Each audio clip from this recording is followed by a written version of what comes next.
ಪ್ರತಿ ಬಾರಿ ನಾನು ಬೈಲೂರಿನಿಂದ ಬೆಳ್ಮಾಣ್ ಕಡೆಗೆ ಸಾಗುವಾಗ ಪಿಲಾರುಖಾನದ ದಟ್ಟ ಕಾಡಿನ ನಡುವೆ ಒಂದು ಚಿಕ್ಕ ದ್ವಾರ ಯಾವಾಗಲೂ ನನ್ನ ಗಮನ ಸೆಳೀತಾ ಇತ್ತು. ಉಡುಪಿ ಜಿಲ್ಲೆಯ ಕಾಪು ತಾಲೂಕಿನ ಪಿಲಾರು ಗ್ರಾಮದಲ್ಲಿ ಹಳೆಯ ಪ್ರಾಚೀನ ಇತಿಹಾಸ ಇರುವ ಶ್ರೀ ಮಹಾಲಿಂಗೇಶ್ವರ ಮಹಾಗಣಪತಿ ದೇವಸ್ಥಾನ ಇದೆ.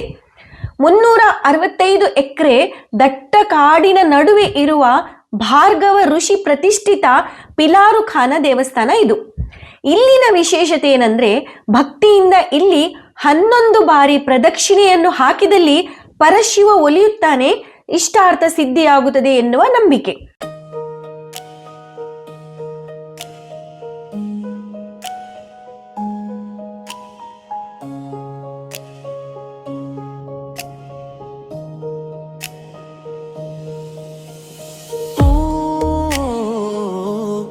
ನಮಃ ಶಿವಾಯ.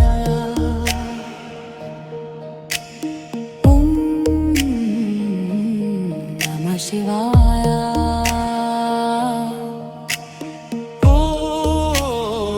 ಹಾಗೆಯೇ ಈ ಊರಿಗೆ ಹೆಸರು ಕೂಡ ಹಾಗೆ ಇದೆ, ಪಿಲಾರುಖಾನ ಎಂದು. ಪಿಲಿ ಎಂದರೆ ಹುಲಿ ಎಂದರ್ಥ, ಹುಲಿ ಇದ್ದ ಕಾಡು ಎಂದು. ಇಲ್ಲಿ ತೆರೆದ ವಸಂತ ಮಂಟಪ, ಕಲ್ಕುಡ ದೈವದ ಸಾನ್ನಿಧ್ಯ ಕೂಡ ಇದೆ. ದಟ್ಟ ಕಾಡು, ಸುತ್ತ ಮನೆಗಳಿಲ್ಲ. ಹಿಂದೆ ಇಲ್ಲಿ ಅರ್ಚಕರು ದೇವಳದಲ್ಲಿ ಪೂಜೆಗೆ ಬರಲು ಕೂಡ ಹೆದರ್ತಿದ್ರಂತೆ. ದೇವಸ್ಥಾನದ ಹಿಂಬದಿ ಭಾರ್ಗವ ಋಷಿಗಳು ತಪಸ್ಸು ಮಾಡಿದ ಜಾಗ ಕೂಡ ಇದೆ. ಈಗಲೂ ಈ ಜಾಗದಲ್ಲಿ ಒಂದು ಹುಲ್ಲು ಕಡ್ಡಿ ಕೂಡ ಬೆಳೆಯುವುದಿಲ್ಲ. ಪಕ್ಕದಲ್ಲೇ ಪುರಾತನ ಕೆರೆ ಕೂಡ ಇದೆ. ಇಲ್ಲಿ ನಂದಿಯ ದೊಡ್ಡ ವಿಗ್ರಹ ದೇವರಿಗೆ ಅಭಿಮುಖವಾಗಿ ನಿಂತಿದೆ. ದೇವಸ್ಥಾನದ ಹಿಂಬದಿ ಇರುವ ಬಂಡೆಕಲ್ಲಿನ ಮೇಲೆ ಈಗಲೂ ಇಲ್ಲಿ ನಂದಿಯ ಹೆಜ್ಜೆ ಗುರುತುಗಳಿವೆ ಎನ್ನುತ್ತಾರೆ ಇಲ್ಲಿನ ಗ್ರಾಮಸ್ಥರು. ದಟ್ಟ ಕಾಡಿನ ನಡುವೆ ಪ್ರಶಾಂತವಾಗಿರುವಂತಹ ಶಿವ ದೇವಸ್ಥಾನ ಇದು. ನಮಃ ಶಿವಾಯ.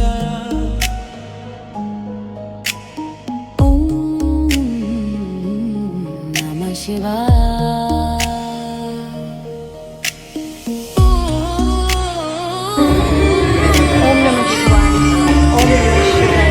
ಉಡುಪ ಅಂತ ಅರ್ಚಕನಾಗಿದ್ದೇನೆ. ನಾನು ಬೇಜಾವರ ಶ್ರೀ ವಿಶ್ವೇಶತೀರ್ಥರ ವಿದ್ಯಾಪೀಠದಲ್ಲಿ ಬೆಂಗಳೂರಲ್ಲಿ ಅಧ್ಯಯನ ಮಾಡಿ 13 ವರ್ಷ.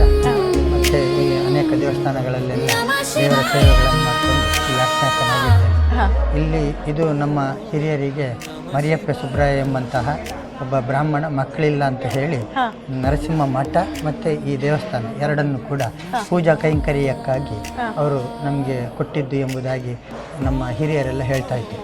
ಅದೇ ರೀತಿಯಾಗಿ ಇದು ದೇವರ ಕಾಡು ಎಂಬುದಾಗಿ, ಇದು ಈ ಪೂರ್ತಿ 314 ಎಕರೆ ಜಾಗ ಇದೆ. ಆ ದೇವರ ಕಾಡು ಎಂಬುದಾಗಿ ಹಿಂದೆ ಎಲ್ಲ ಹುಲಿಗೆ ಪಿಲಿ ಅಂತೇಳಿ ತುಳುವಲ್ಲಿ ಕರೀತಾರೆ. ಆ ಪಿಲಿ 6 ಊರಿಗೆ ಈಶ್ವರ ದೇವರು ಭಕ್ತರು ಇಲ್ಲಿ ಬರಬೇಕು ಎಂಬಂಥ ದೃಷ್ಟಿಯಿಂದ 6 ಕಡೆಗೆ ಕಳಿಸಿದ್ರಂತೆ. ಅದಕ್ಕೋಸ್ಕರ ಈ ಗ್ರಾಮ ಪಿಲಾರು ಗ್ರಾಮ ಅಂತ ಆಯಿತು ಎಂಬುದಾಗಿ ಹಿರಿಯರು ಹೇಳ್ತಾ ಇದ್ರು. ಭಾರ್ಗವ ಋಷಿ ಪ್ರತಿಷ್ಠೆ ಮಾಡಿದ್ದ ದೇವರು. ಅವರು ಈ ಸುತ್ತಮುತ್ತಲಲ್ಲಿ ಒಂದು 16 ದೇವಸ್ಥಾನಗಳನ್ನು ಪ್ರತಿಷ್ಠೆ ಮಾಡಿದ್ದಾರೆ. ಎಲ್ಲ ಕಡೆ ತಾನು ಪ್ರತಿಷ್ಠೆ ಮಾಡಿಸಿದ್ದು, ಇಲ್ಲಿ ಮಾತ್ರ ತಾನೇ ಮಾಡಿದ್ದು. ಇಲ್ಲಿ ಏನಂತೇಳಿದರೆ, ಈ ದೇವಸ್ಥಾನದ ಎಡಭಾಗದಲ್ಲಿ ಒಂದು ಅರ್ಧ ಕಿಲೋಮೀಟ್ರ್ ಹೋದರೆ ಭಾರ್ಗವ ಋಷಿ ತಪಸ್ಸು ಮಾಡಿದ್ದ ಜಾಗ ಇದೆ. ಅಲ್ಲಿ ತಪಸ್ಸು ಮಾಡಿ ಇಲ್ಲಿ ಆ ಈಶ್ವರ ಪ್ರತ್ಯಕ್ಷ ಆದಕ್ಕೆ ಆ ಜಾಗದಲ್ಲಿ ಅವರೇ ಪ್ರತಿಷ್ಠೆ ಮಾಡಿದ್ದು ಎಂಬುದಾಗಿ ವಿಶೇಷತೆ. ಇಲ್ಲಿ ಭಾರ್ಗವ ಋಷಿ ತಾನೇ ಪ್ರತಿಷ್ಠೆ ಮಾಡಿರೋದು. ಅದೇ ರೀತಿಯಾಗಿ ಈ ಗಣಪತಿ ಇದೆ. ನಮಗೆ ಬ್ರಾಹ್ಮಣರಿಗೆ ಏನಂತೇಳಿದರೆ, ತೀರ್ಥ ಅಂತ ಆಗಬೇಕಾದ್ರೆ ಸಾಲಿಗ್ರಾಮ, ವಿಷ್ಣು ಪ್ರತಿಮೆ, ಕೃಷ್ಣನ ಪ್ರತಿಮೆ, ವಿಷ್ಣು ಪಾದ, ಅದೇ ರೀತಿಯಾಗಿ ಚಕ್ರಾಣಿಕೆ, ಸುದರ್ಶನ, ಇದಿಷ್ಟು ಬೇಕು ಅಂತ ಇದೆ. ಅದರಲ್ಲಿ ಚಕ್ರಾಣಿಕೆಯಲ್ಲಿ ಯಾವ ರೀತಿಯಾಗಿ ಚಕ್ರ ಇರ್ತದೋ ಅದೇ ರೀತಿಯಾಗಿ ಈ ಗಣಪತಿ ಇಡೀ ಮೈಯಲ್ಲಿ ಚಕ್ರಗಳಿವೆ. ಮತ್ತು ಬಸವ ತಾನಾಗಿ ಬಂದು ಇಲ್ಲಿ ಕಲ್ಲಾಗಿದೆ ಅಂತ ಪ್ರತೀತಿ ಇದೆ. ಅದರದ್ದು ಈ ದೇವಸ್ಥಾನದ ಹಿಂಭಾಗದಲ್ಲಿ ಒಂದು ಬಂಡೆಕಲ್ಲಿನಲ್ಲಿ ಅದರ ಹೆಜ್ಜೆಯ ಗುರುತುಗಳು ಈಗಲೂ ಕೂಡ ನಮಗೆ ಕಾಣಲಿಕ್ಕೆ ಸಿಗ್ತದೆ. ಮತ್ತು ಇಲ್ಲಿ ಈ ಈಶ್ವರ ಸಾನ್ನಿಧ್ಯದಲ್ಲಿ ಪ್ರದಕ್ಷಿಣೆ ಬಂದು ಅವರು ಬೇಡಿಕೊಂಡ್ರೆ ಅವರ ಇಷ್ಟಾರ್ಥಗಳು ಪೂರ್ತಿ ಆಗ್ತದೆ ಎಂಬುದಾಗಿ ಜನರ ನಂಬಿಕೆ. ಎಲ್ಲರೂ ಬಂದು ಅವರು 48, 11, 28 ಪ್ರದಕ್ಷಿಣೆ ಬಂದು ತಾವು ದೇವರ ಅನುಗ್ರಹವನ್ನು ಪಡೆದಿದ್ದಾರೆ ಎಂಬುದಾಗಿ ಆ ಭಕ್ತರು ಅವರೇ ಬಂದು ಹೇಳ್ತಾರೆ, ಈ ಥರ ಆಗಿದೆ ಅಂತ. ಹೌದು. ಆದರೆ ಎಲ್ಲೂರು ದೇವಸ್ಥಾನಕ್ಕಿಂತ 200 ವರ್ಷ ಮೊದಲು ಇಲ್ಲಿ ಪ್ರತಿಷ್ಠೆ ಆಗಿದೆ ಎಂಬುದಾಗಿ ಕೆಲವು ಗ್ರಂಥಗಳಲ್ಲಿ ಉಲ್ಲೇಖ ಇದೆ.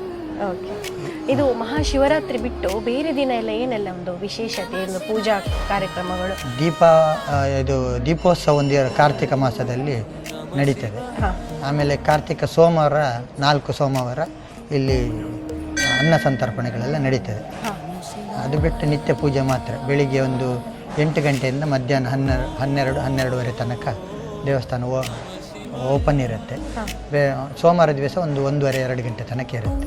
ಬೇರೆ ದಿವಸ ಎಲ್ಲ ಸಂಜೆ ಹೇಗೆ ಸರ್? ಸಂಜೆ ಸಮಯ? ಸಂಜೆ ಇಲ್ಲ, ಇಲ್ಲಿ ಮಧ್ಯಾಹ್ನನೇ ರಾತ್ರಿ ಪೂಜೆ ಮಧ್ಯಾಹ್ನವರೆಗೆ ಮಾತ್ರ.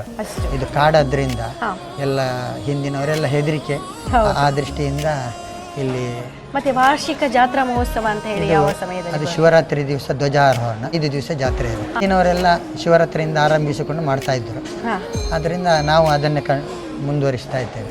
ಮಹಾಶಿವರಾತ್ರಿಯ ಒಂದು ಪರ್ವಕಾಲ. ಇಷ್ಟೊತ್ತು ನಮ್ಮ ಜೊತೆ ಮಾತನಾಡಿದ್ರು, ಧನ್ಯವಾದಗಳನ್ನು ಕೋರ್ತಾ ಇದ್ದೇವೆ. ನಮಸ್ಕಾರ. ಯಾರೆಲ್ಲ ನಮ್ಮ ಚಾನಲ್ ಹೊಸಬ್ರು ನೋಡ್ತಾ ಇದ್ದೀರಿ, ಪ್ಲೀಸ್ ಸಬ್ಸ್ಕ್ರೈಬ್ ಮಾಡಿ, ಲೈಕ್ ಮಾಡಿ, ಶೇರ್ ಮಾಡಿ, ಹಾಗೂ ನಮಗೆ ಸಪೋರ್ಟ್ ಮಾಡಿ ಅಂತ ಹೇಳ್ತಾ, ಇನ್ನು ಮುಂದೆ ಹೊಸ ಹೊಸ ಇಂಟ್ರೆಸ್ಟಿಂಗ್ ವಿಡಿಯೋದೊಂದಿಗೆ ನಾವು ಭೇಟಿಯಾಗುವ. ನಮಸ್ಕಾರ. ನಮಃ ಶಿವಾಯ.